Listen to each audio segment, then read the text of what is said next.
Doctor Aafia Siddiqui کے متعلق بہت سی کہانیاں سنائی جاتی رہی ہیں، مگر اصل حقیقت سے عوام کو دور رکھا گیا ہے۔ آج میں آپ کو ان کی قید کی وجوہات کے متعلق اصل حقائق سے آگاہ کروں گی۔ ڈاکٹر عافیہ صدیقی 2 مارچ 1972 کو کراچی میں پیدا ہوئیں۔ اپنی ابتدائی تعلیم مکمل کرکے 1990 میں اسٹوڈنٹ ویزا پر امریکہ کی ریاست ٹیکساس میں پڑھنے کے لیے گئیں۔ ان کا ایک بھائی پہلے سے وہاں موجود تھا جو آرکیٹیکچر بن رہا تھا۔ عافیہ نے اپنی باقی تعلیم وہیں امریکہ میں ہی مکمل کی۔ 1952 میں انہوں نے اپنی ریسرچ کی بنا پر $5000 امریکی کا انعام بھی جیتا۔ 1995 میں ایک سائنٹسٹ امجد محمد خان سے عافیہ کی شادی ہو گئی۔ عافیہ کے 2 بیٹے اور ایک بیٹی تھی۔ عافیہ کو برباد کرنے کی ابتدا اسی کے شوہر کے ہاتھوں ہوئی۔ یہ بندہ بعد میں CIA کا بہت بڑا مہرہ بن گیا اور انہی کے کہنے پر اس نے سارا کھیل کھیلا۔ عافیہ ایک نیورو سرجن تھی۔ بائیو کیمسٹری پر کام کرتے ہوئے انہوں نے ایسی شاندار ریسرچ تیار کی تھی کہ آج بھی امریکہ کیا دنیا بھر کے بڑے بڑے سائنٹسٹ ایسی ریسرچ نہ کر سکے۔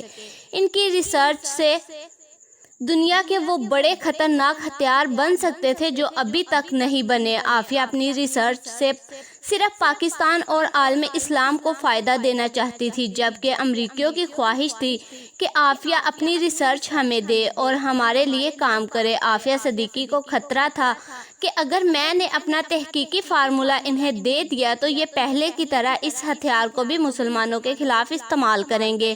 اسی بنا پر عافیہ نے صاف انکار کر دیا۔ یہیں سے اصل کہانی شروع ہوتی ہے۔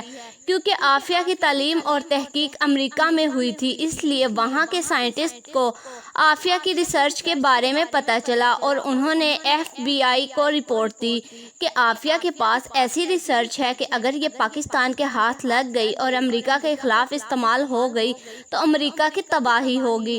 2002 میں عافیہ کو طلاق ہو گئی اور اس کے شوہر نے بہت سے من گھڑت الزام ان پر لگائے جو مکمل جھوٹ تھے۔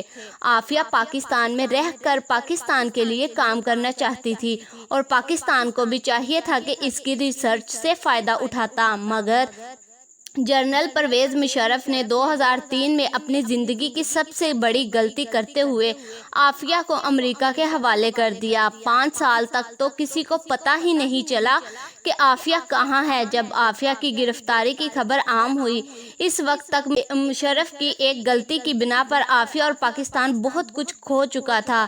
امریکیوں نے ڈاکٹر عافیہ صدیقی سے ریسرچ لینے کے لیے ان پر بہت ظلم کیے۔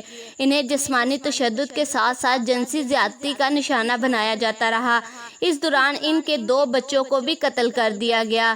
بلگرام جیل سے چھوٹنے والے قیدیوں کا بتانا تھا کہ جیل کی ایک سیل سے ایک عورت کی چیخنے کی ایسی دردناک آوازیں آتی تھی کہ جس نے آج بھی ہمیں ذہنی دباؤ کا شکار کیا ہوا ہے۔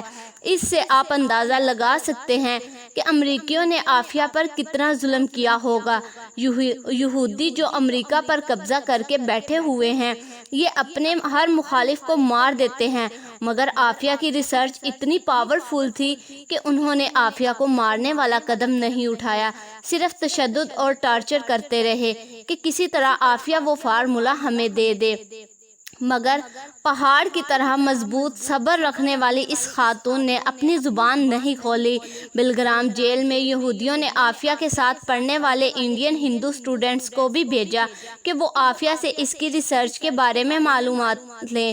عافیہ کو پتہ تھا کہ اگر یہ ریسرچ میں نے انہیں دے دی تو اس کے بعد یہ مجھے مار دیں گے اور اس خطرناک فارمولے کو مسلمانوں کے خلاف استعمال کریں گے، اس لیے عافیہ نے ان اسٹوڈنٹس کو بھی خالی ہاتھ واپس بھیج دیا۔ امریکی چاہتے تھے کہ اگر عافیہ اپنی ریسرچ ہمیں نہیں دیتی تو یہ کسی اور کے بھی کام نہ آ سکے، اسی لیے انہوں نے عافیہ پر اتنا ظلم اور جسمانی اور ذہنی تشدد کیا کہ اب وہ ذہنی طور پر مفلوج ہو چکی ہیں اور ابھی تک امریکہ کی قید میں ہیں۔